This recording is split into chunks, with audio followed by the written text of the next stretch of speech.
Hello guys, नमस्ते। अपन बात कर रहे हैं हेलो एल्केन तथा हेलो एरिन अध्याय के अभ्यास प्रश्नों की और अपन ने लिया है अभ्यास प्रश्न 10.15। अब गाइस ये प्रश्न कह रहा है कि निम्नलिखित अभिक्रिया की क्रियाविधि लिखिए। तो गाइस इसमें आपको एक अभिक्रिया दे रखी है और इस अभिक्रिया की आपको क्रियाविधि लिखनी है। अब गाइस किसी भी अभिक्रिया की क्रियाविधि लिखने से पहले अपन को पता लगाना पड़ेगा कि वो अभिक्रिया कौन सी है। तो गाइस यहाँ क्या हो रहा है कि NBuBr, N का मतलब नॉर्मल, Bu का मतलब ब्यूटिल और Br का मतलब ब्रोमाइड। तो ये है आपके नॉर्मल ब्यूटिल ब्रोमाइड, जिसकी अभिक्रिया हो रही है KCN मतलब पोटेशियम साइनाइड के साथ। किसकी उपस्थिति में? ETOH, ET मतलब एथिल और OH मतलब अल्कोहल। तो एथिल अल्कोहल मतलब एथेनॉल और जल। अब अभिक्रिया होने के बाद जो उत्पाद बन रहा है वो बन रहा है NBuCN, नॉर्मल ब्यूटिल साइनाइड। अब गाइस देखो कि इस अभिक्रिया में अपन देखते हैं कि जो आपके Br है उस Br की जगह कौन आ रहा है? CN। इसका मतलब ये हुआ कि Br माइनस मतलब जो ब्रोमाइड एक नाभिक नहीं है, उसको जो CN माइनस वो भी क्या है, एक नाभिक नहीं है, प्रतिस्थापित कर रहा है। इसका मतलब ये अभिक्रिया हो गई आपके नाभिक नहीं प्रतिस्थापन अभिक्रिया। तो पहला तो अपन को पता चल गया कि इस अभिक्रिया का प्रकार है आपके नाभिक स्नेही प्रतिस्थापन अभिक्रिया। इसी को अपन बोलते हैं SN अभिक्रिया। अब गाइज SN अभिक्रिया दो प्रकार की होती है, एक SN1 और SN2। यहाँ पर गाइज ये आपके SN2 अभिक्रिया है। तो अभिक्रिया का प्रकार कौन सा हो गया? SN2 अभिक्रिया। अब गाइज अपने इसमें बात करें कि यहाँ पर क्या हो रहा है, जो साइनाइड आयन है वो क्या कर रहा है, ब्रोमाइड आयन को आपके प्रतिस्थापित कर रहा है। और साइनाइड आयन आपके क्या है, एक नाभिक नहीं है। अब प्रश्न उठता है कि ये कैसा नाभिक नहीं है, तो वो पता लगाएंगे। तो उसके लिए गाइज क्या है, KCN। तो KCN को अपन ऐसे लिखते हैं K प्लस और आपके CN माइनस। अब गाइज देखो कार्बन और नाइट्रोजन तो कार्बन और ये आपके नाइट्रोजन, कार्बन नाइट्रोजन के मध्य होते हैं आपके ट्रिपल बॉन्ड। नाइट्रोजन के ऊपर एक लॉन पेयर है और एक लॉन पेयर कार्बन के पास है, और कार्बन के ऊपर आपके हैं माइनस का साइन। तो गाइज ये तो होता है साइनाइड। अब गाइज इसमें होगा अनुनाद। क्या होगा? अनुनाद। जब इसमें अनुनाद होता है तो अनुनाद के अंदर क्या होता है, जो आपके ये एक बंध के इलेक्ट्रॉन है, ये बंध के इलेक्ट्रॉन नाइट्रोजन के पास आ जाते हैं। किसके रूप में? लॉन पेयर के रूप में। तो गाइज देखो बंध के इलेक्ट्रॉन चले गए तब कितने बॉन्ड बचेंगे? दो। तो अभी ये लिख रहे हैं C और डबल बॉन्ड N। बंध के इलेक्ट्रॉन यहाँ आ गए तो यहाँ अब आपके क्या हो गए, दो लॉन पेयर, एक ये और एक पहले से है। कार्बन के पास क्या है, एक लॉन पेयर है। अब गाइज देखो नाइट्रोजन के पास क्या हो रहा है, इलेक्ट्रॉन आ रहा है। अब चूंकि नाइट्रोजन के पास इलेक्ट्रॉन आ रहा है इसलिए यहाँ पर तो क्या आएगा, माइनस का साइन। अब गाइज देखो कार्बन से इलेक्ट्रॉन जा रहा है, तो जब इलेक्ट्रॉन जा रहा है तो वहाँ आता है प्लस, पहले से माइनस है, प्लस प्लस माइनस क्या हो जाएगा, न्यूट्रल। तो यहाँ कोई आपके चार्ज या आवेश नहीं होगा। तो गाइज ये आपके क्या हो गई साइनाइड आयन की दो अनुनादी संरचनाएं हो गई। ये आपके हैं साइनाइड आयन, ये हैं आपके आइसोसाइनाइड आयन।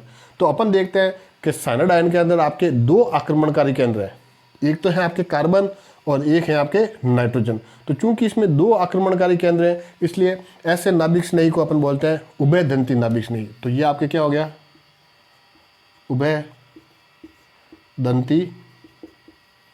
नाभिक स्नेही, या इसी को बोलते हैं उभयदंती नाभिक रागी। बात एक ही।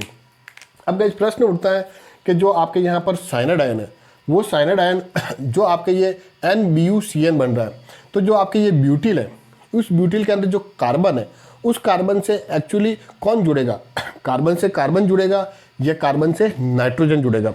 मतलब बंध किसके बीच में बनेगा, कार्बन कार्बन के बीच में या कार्बन नाइट्रोजन के बीच में। तो गाइस इसके लिए अपन को पता होना चाहिए कि कार्बन कार्बन के बीच में जो बंध बनता है वो आपके स्ट्रॉन्ग बोले तो मजबूत होता है, जबकि कार्बन नाइट्रोजन के बीच में जो बंध बनता है वो आपके थोड़ा सा क्या होता है, कमज़ोर होता है। तो इसका मतलब ये हुआ बंध आपके मजबूत वाला बनना चाहिए। तो बंध कौन सा बनेगा, कार्बन कार्बन के बीच में। इसका मतलब यहाँ क्या बनेगा, N-ब्यूटिल साइनाइड, नॉर्मल ब्यूटिल साइनाइड। पता चल गया? ठीक है। अब गाइस अपन बात करते हैं नाभिक स्नेही प्रतिस्थापन बोले तो SN2 अभिक्रिया की क्रियाविधि की। तो गाइस देखो SN2 अभिक्रिया के अंदर जो आपके नाभिक स्नेही बोले तो आक्रमणकारी होता है, वो नाभिक स्नेही आक्रमणकारी गाइस आपके पीछे से आक्रमण करता है। कहाँ से आक्रमण करेगा, पीछे से आक्रमण करेगा। कहाँ पर करेगा, वो आपके जो ब्यूटिल है उस ब्यूटिल के कार्बन पर आक्रमण करेगा। अब कैसे, तो देखो ये तो अपन को पता चल गया पीछे से आक्रमण करेगा। तो आपके जो KCN है तो इसमें आप तो K प्लस और CN माइनस, ये K plus C N minus अब किस पे आक्रमण कर रहा है, एन ब्यूटिल ब्रोमाइड। अब इसका सूत्र लिखते हैं, नॉर्मल ब्यूटिल ब्रोमाइड इसका मतलब इसमें 4 कार्बन होंगे, 1 2 3 और 4, और नॉर्मल है मतलब जो आपके ब्रोमीन होगा वो क्या होगा, 1 नंबर कार्बन से जुड़ा होगा। अब इसकी एक संयोजकता पूरी है, 3 पूरी करने के लिए CH3, 2 पूरी हैं, 2 पूरी करने के लिए CH2, 2 पूरी हैं, 2 पूरी करने के लिए CH2, इसकी आपके 2 पूरी हैं, 2 पूरी करने के लिए CH2। तो ये होता है आपके एन ब्यूटिल ब्रोमाइड।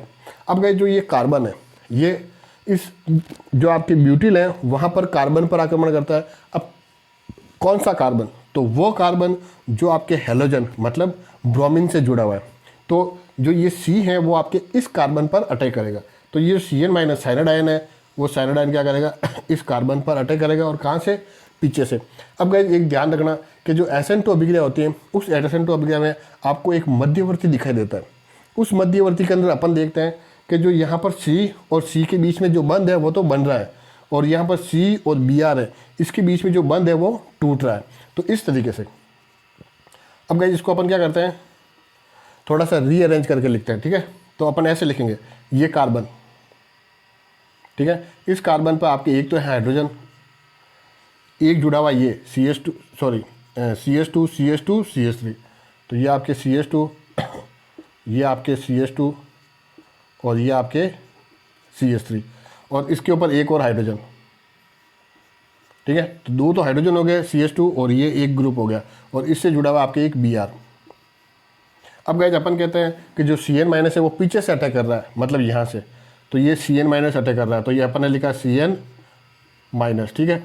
अब गाइस जो C और ये C इनके बीच में बंध बन रहा है, तो ये बंध बन रहा है, और ये C और Br इसके बीच में ये बंध टूट रहा है, ये बंध आपके टूट रहा है, और Br होता है माइनस। तो ये आपको ऐसा मध्यवर्ती दिखाई देता है। अब गाइस अगले स्टेप में क्या होगा, ये Br माइनस टूट के पूरा बाहर निकल जाएगा, और ये Br माइनस जुड़ जाएगा इस K प्लस से, तो क्या बन गया KBr। तो एक तो यहाँ बन जाएगा KBr प्लस एक और क्या बनेगा, तो गाइस देखो C और ये 2 CH2 CH2 CH2 CH3, और इस C से जुड़ जाएगा आपके एक Cn।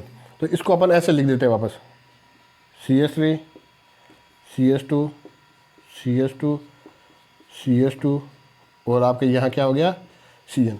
इसी को अपन बोलते हैं एन ब्यूटिल साइनाइड। तो ये क्या है आपके एन ब्यूटिल और आपके साइनाइड। तो इस तरह से इस अभिक्रिया की क्रियाविधि दी जाती है। धन्यवाद।